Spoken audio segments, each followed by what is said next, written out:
Hello again. This is the Canton Repository for Friday, May 29th. My name is Pam, and here are the area deaths. Pastor Tommy Lee Brewer. A homegoing visitation will be held on today, Friday, from 4 to 8 p.m. at Roden Memorial Home in Canton. Graveside services will be held today at 11 a.m. at Evergreen Memorial Gardens. Stephen G. Bundage, age 60, of Massillon, passed away on May 22nd. A private family service will be held. Burial will take place at St. Joseph Cemetery in Massillon. Paquillet Funeral Home and Crematory are servicing the family. Billy Choate Chidsey died on May 19, 2020. Her headstone will read, "I'd rather be in the kitchen." She will be forever remembered and forever loved. Douglas D. Davenport. Friends will be received from 9 to 11 a.m. Saturday in the Arnold Funeral Home in Canton. Social distancing will be observed. A private committal service will follow for the family at North Lawn Cemetery. David Michael DeTally, 69, of Brewster, passed away Tuesday. As per David's wishes, no services will be held at this time. Oliver Hill was born on December 1, 1937. He departed this life May 18, 2020, at Glenwood Nursing Home. Services will be today at 2 p.m. at Roden Memorial Home. Visitation from 1 p.m., time of service. Interment at Evergreen Memorial Gardens. Arthur R. James, age 89, of Massillon, passed away on May 26th. A private service will be held for the family. A Facebook live stream will be held at 10 a.m. on Saturday through www.paquillet.com or found on Paquillet and Arnold Lynch Facebook page. Margaret L. Kerstetter, 83, of Massillon, went home to be with the Lord on May 28th at her home. In keeping with her wishes, cremation will take place and a private family service will be held at a later date. Paquillet Funeral Home and Crematory are serving the family. Robert E. Krotke, 76, a resident of Country Lawn, passed away May 23rd following a period of declining health. A service will be held at a later date. Lancer Funeral Home is assisting with the arrangements. Roland F. Ledoux, age 86, of Jackson Township, passed away Wednesday at the Pavilion in North Royalton. Mass of the Christian burial will be held on Monday at St. Michael's Catholic Church at 10 a.m. Daniel, or Danny Lee Norris, age 64, a resident of Moatsville, passed away unexpectedly on Tuesday at his residence. Friends will be received at the Wright Funeral Home and Crematory in Philippi today, Friday, from 6 to 8, and on Saturday from 8 a.m. to 1 p.m. Funeral services will follow at 1 p.m. James F. Recchio, Jr., age 66, passed away on Tuesday. A private memorial service will be held at a future date. Reed Funeral Home is servicing the family. Donna Faye Richards, born in Massillon on February 6, 1927. Donna passed away in Dublin, Ohio, May 25, 2020. Private interment at Union Cemetery will be held for family by Schrodinger Northwest Chapel in Columbus. Leo Eugene Jeannie Richards, born July 24, 1948, passed away on May 20, 2020. IBEW Brotherhood of Electrical Workers, member of 46 years. Graveside services will be held on Saturday at 12:30 p.m. at Evergreen Memorial Gardens. Greer Greased Rideout of Massillon passed away on May 27th from respiratory issues and complications related to the COVID-19 virus. The family will receive friends for public calling hours on Sunday from 5 to 7 p.m. at the Paquillet Funeral Home in Massillon. Linda E. Ream Sandy of Jackson Township passed away unexpectedly on May 22nd at the age of 76. A socially distanced service will be held at noon on Monday at the Real Hope Church, North Canton. Heidger Funeral Home and Crematory are assisting the family. Helen Mary Simcoe Pollock passed away on Friday at her home in Barberton after living to the blessed age of 95.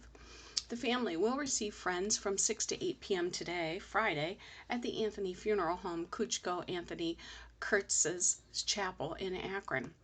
COVID-19 restrictions are in effect. Everyone must wear a mask and maintain 6-foot distances from each other.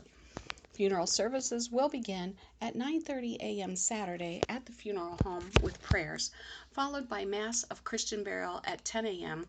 at St. Augustine Catholic Church in Barberton, where the same COVID-19 precautions are in effect. A live stream of the services can be found at Anthony Funeral Home's Facebook page. Evelyn Howell Streifler was born on September 4, 1931 in Massillon and passed away on May 24, 2020. A memorial service will be held at Paquillet Funeral Home in Massillon on Monday at 11 a.m. Well, friends, this concludes the reading of the Friday area deaths. Here is your first article. Rebuilding Stark County Healthcare in a Pandemic. Canton. Altman Hospital and Mercy Medical Center remain on the front line of the coronavirus pandemic in Stark County. But Altman and Mercy are more than standalone hospitals. Each has a constellation of urgent care clinics, therapy centers, and doctor's offices throughout Stark and neighboring counties. Those satellites and their patients are dealing with the pandemic too. The coronavirus pandemic has permanently changed how Americans will experience healthcare in the future. Chris Remark, CEO of the Altman Healthcare Delivery System, wrote in a statement, "As Ohio begins to reopen non-essential businesses and activities, we must constantly be aware that coronavirus is still here, and it's likely going to continue to be a concern through 2020 or longer. Altman and Mercy patients will have to wear masks, be screened for COVID-19, and practice social distancing at every appointment. And doctors and patients will use telehealth whenever possible instead of in-person visits." Here's a look at what to expect from Altman and Mercy if you haven't been to the doctor since the pandemic began. In addition to its main campus in Canton, Altman has hospitals in Alliance and Orville, the Woodlawn Rehabilitation Center, and outpatient services at locations in Stark and Carroll counties. Altman Massillon and Altman North. There's a waiting room set up for social distancing and frequently disinfected. Patients can wait in their vehicles until notified on their mobile devices to enter the building. Registration staff, protected by a clear barrier, will ask patients for their information and consent rather than require signatures. In the primary care and specialty physicians' offices, there will be more use of telehealth, but patients who need or prefer face-to-face visits can still have them. Outpatient procedures that don't require an overnight stay have resumed. Rooms are disinfected and cleaned before, during, and after each patient visit. Offices that are busy or have small waiting areas may ask patients to wait in their vehicles until an exam room is ready. At Altman Therapy Services, physical, occupational, and speech therapy have been available during the pandemic. Fitness services and massage will resume as the state allows. Staffing and scheduling adjusted to limit the number of patients in the building at any time.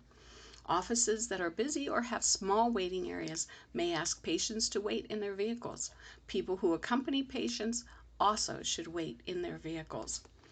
Hand sanitizer is available throughout offices. Staff will sanitize patient equipment after each use, and waiting rooms and countertops are cleaned periodically with disinfectant.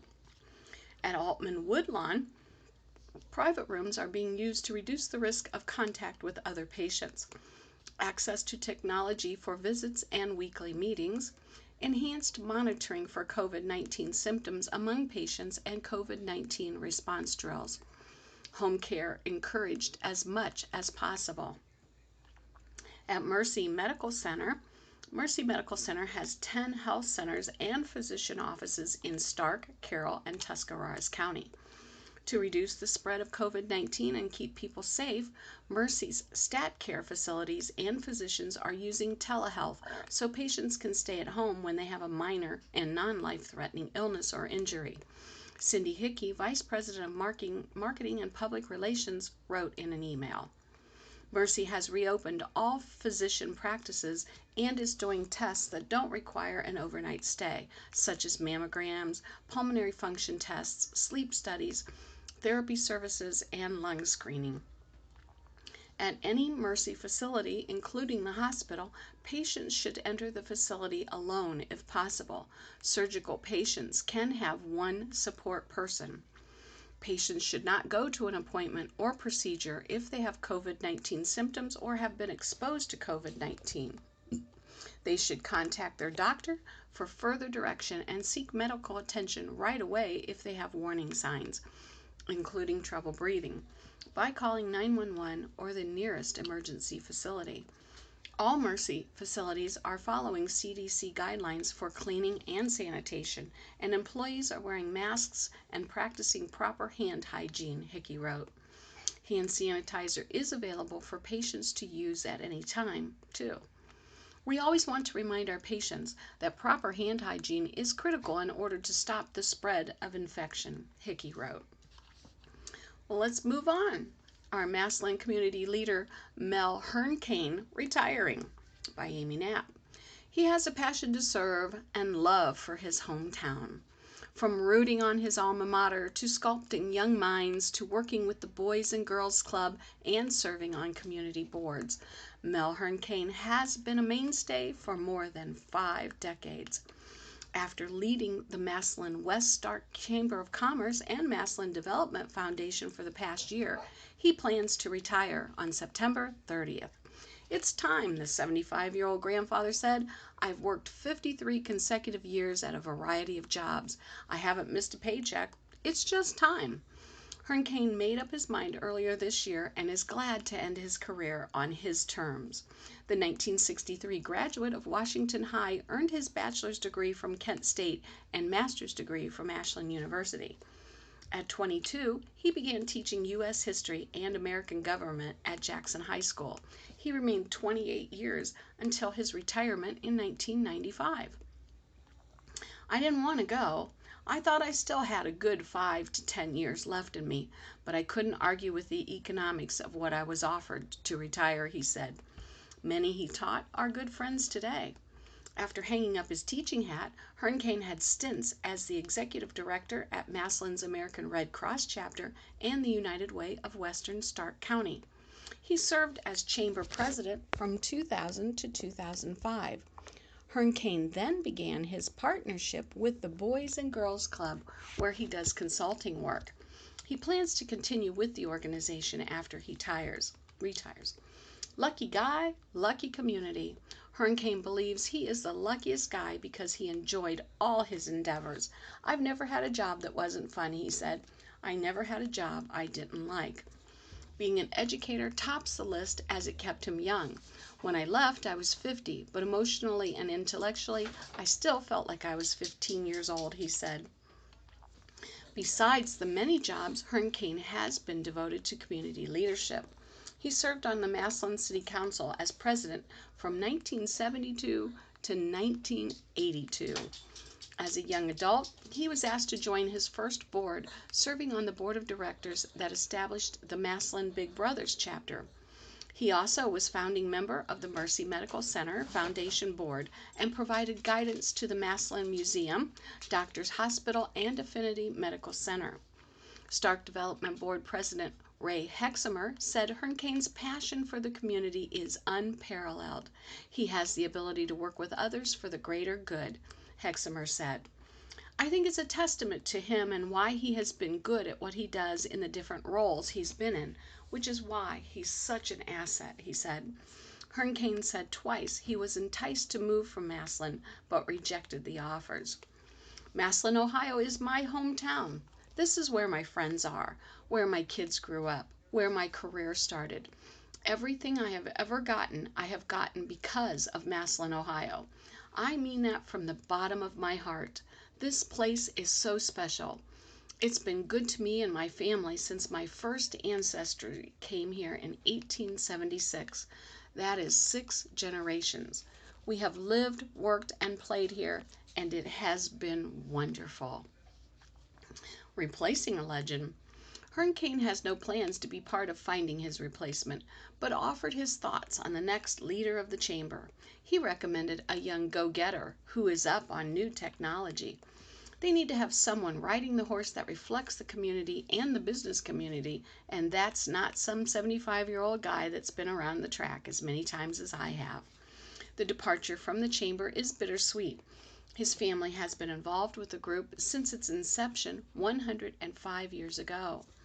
Hearn Kane returned the organization last year after his son Ted left the role. The tread on the tires is wearing thin, he said. I think if anyone wants to find me in retirement, they can find me at the Massillon YMCA in the morning. When it's nice, they can find me at the walking path at the Jackson Community Park. They can find me at the Boys and Girls Club and probably at Smiley's, Cosmos, or TJ Dillon's. But I will be trying to fly under the radar. That was an enjoyable article. Moving on, Avenue Arts Marketplace closing in downtown Canton by Ed Balint. Canton, citing decreasing sales and the impact of COVID-19, the Avenue Arts Marketplace is closing in the Canton Arts District. Arts and Stark made the announcements in a news release Thursday. The decision was made with a heavy heart, the release said. For 16 years, Second April Gallery and then Avenue Arts were the heart of the Canton Art District, Arts and Stark said. Through the tireless efforts of countless artists who have shown their work and been in residence, the space at 324 Cleveland Avenue Northwest was a living arts center. Despite the efforts of Arts and Stark staff to keep the flame burning, with reduced sales and the latest wave of closures due to COVID-19, the space is no longer financially viable. Resident artists have included those specializing in photography, handmade jewelry, natural body and home products, handmade glassware, apparel, paintings, and handcrafted pottery. Following the news, members of the local arts community and marketplace supporters expressed sadness and disappointment on social media. However, the theater will continue to be housed at the Education Center at the Cultural Center for the Arts, with an opening tentatively set for September with the production's Spring Awakening. The collective site on Cleveland Avenue in downtown Canton has operated as the Avenue Arts Marketplace and Theater. Several theater productions have been postponed during the pandemic. While we will miss our visual artists in residence at the 324 Cleveland space, we look forward to the new opportunity to grow the theater program and the continued excellence of the Avenue Arts Theater, Arts and Stark said. This next article is entitled Rebuilding, Stark County Entertainment Community Anxious to Perform by Dan Kane. Local performing arts came to an abrupt halt with the arrival of the coronavirus stay-at-home order and concern about transmission at public events. Here's a check-in with some arts leaders on where things stand. Canton Ballet. Canton Ballet young dancers were deep into rehearsal for a production of The Wizard of Oz at the Palace Theater when operations shut down March 12th. Everything was ready to go, Artistic and Executive Director Cassandra Crowley said. The show has been postponed until April 2021. Hopefully, they'll still fit in their costumes. Canton Ballet's slate of dance classes has continued apace, although not at the ballet studios. We're doing all of our classes on Zoom, the split-screen teleconference app, and we expect to continue that through the summer, Crowley said. Performance scheduling is awaiting the announcement by Ohio Governor Mike DeWine about the acceptable size for public gatherings and other guidelines. Updated information about the 4 groups can be found on their website, cantonballet.com, playersguildtheater.com, singstark.org, cantonsymphony.org. The Arts in Stark fundraising campaign, which benefits the above organizations and other art-related programs throughout Stark County, is underway. To make a donation, visit artsinstark.com.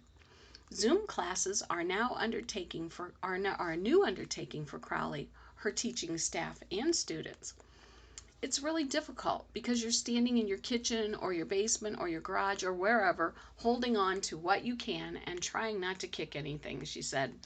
On the last day of classes at Canton Ballet headquarters, Crowley gave each of the older dancers a gift, a 6-by-6-foot piece of linoleum flooring for them to dance on at home.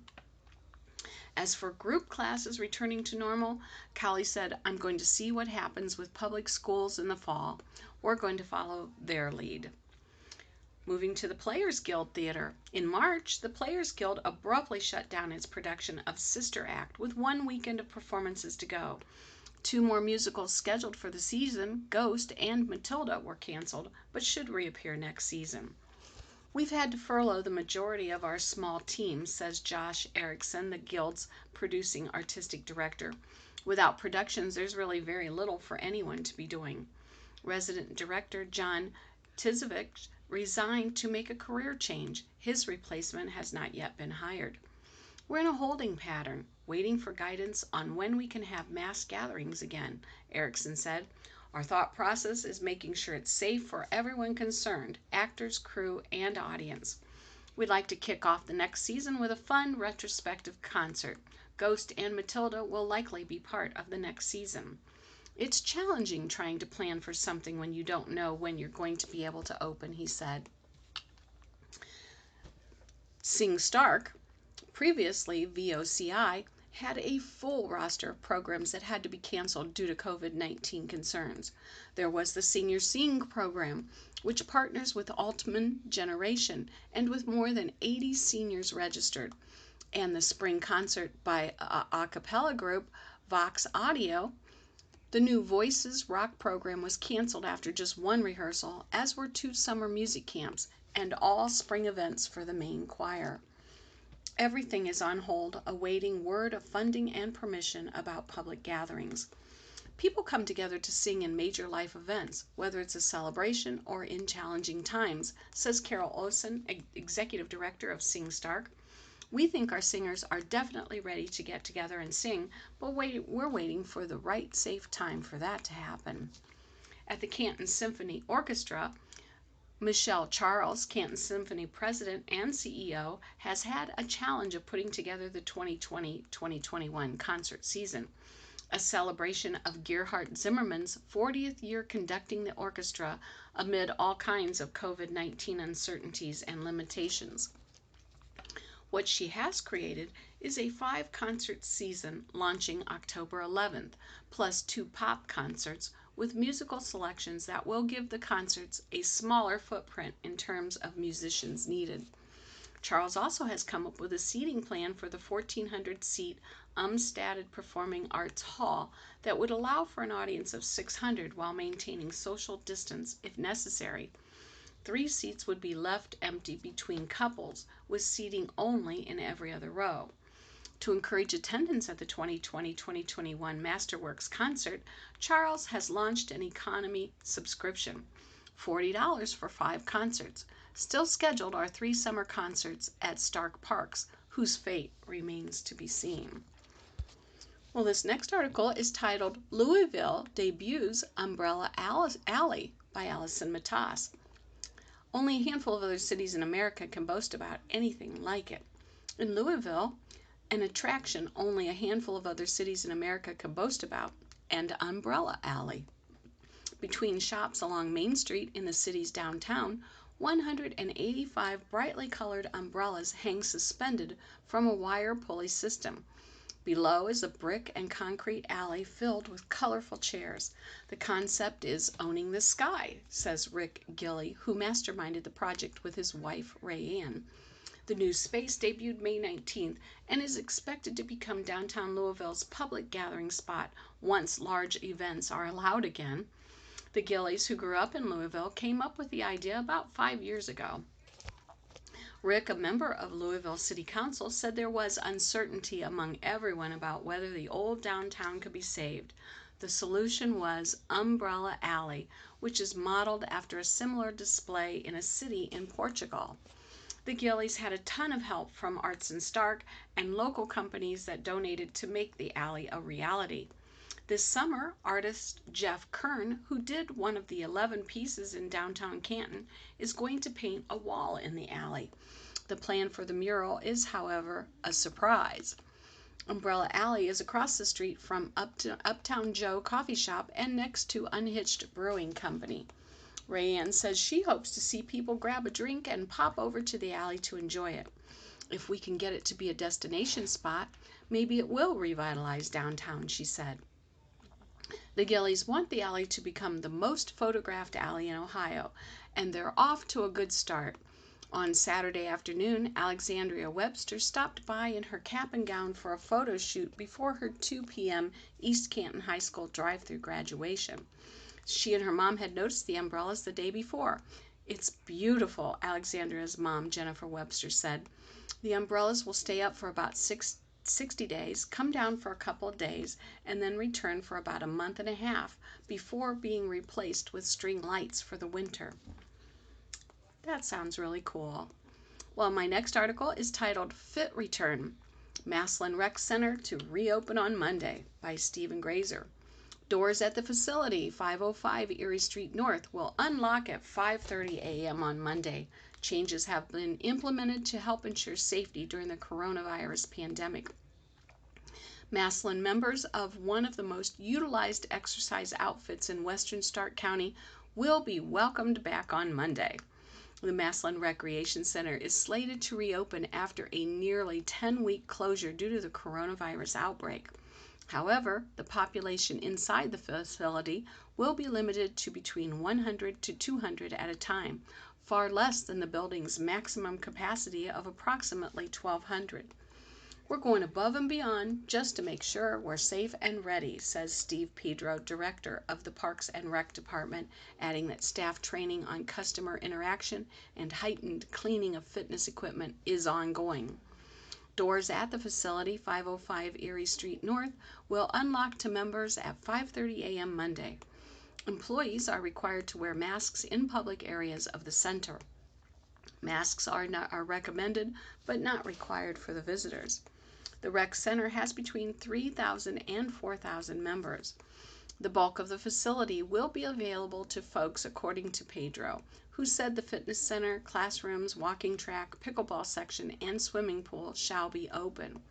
Much of the cardio equipment, such as bikes and treadmills, have been placed in the gymnasium. Those lifting weights will be asked to position 6 feet apart while in the workout room. "We expect people to remain apart by 6 feet, said Pedro, adding that clear plastic panels were installed by Stark Glass Company at customer service entry stations for further protection. Some rec center services will be temporarily unavailable, such as pickleball and volleyball typically held in the gym, Pedro said. Day passes will not immediately be available, Pedro said, as well as use of men's and women's locker rooms. Inside restrooms will be open. All use of the swimming pool inside the rec center will be scheduled by appointment only, with limited use by members, Pedro said. The kiddie pool area will not be open due to pending repairs. The adjacent water slide is temporarily closed too. The rec center can be reached at 330-832-1621 for pool appointments and questions regarding services. Senior Center update. There is no immediate plans to reopen the Massillon Senior Center at 39 Lincoln Way West, according to Pedro. Operations of the center fall under the Parks and Rec Department. Seniors have been among the hardest hit age groups nationally by the pandemic. Mayor Kathy Cazzaro Perry said during a Thursday live video on the city's Facebook page that the goal is to keep seniors safe. We have no plans to open the senior center at this time, she said. Also closed this year is the city's Oak Knoll Park wading pool. Well, listeners, This concludes the reading of your Canton Repository for this fabulous Friday, May 29th, 2020. My name is Pam, and I'm saying please stay safe until we meet again.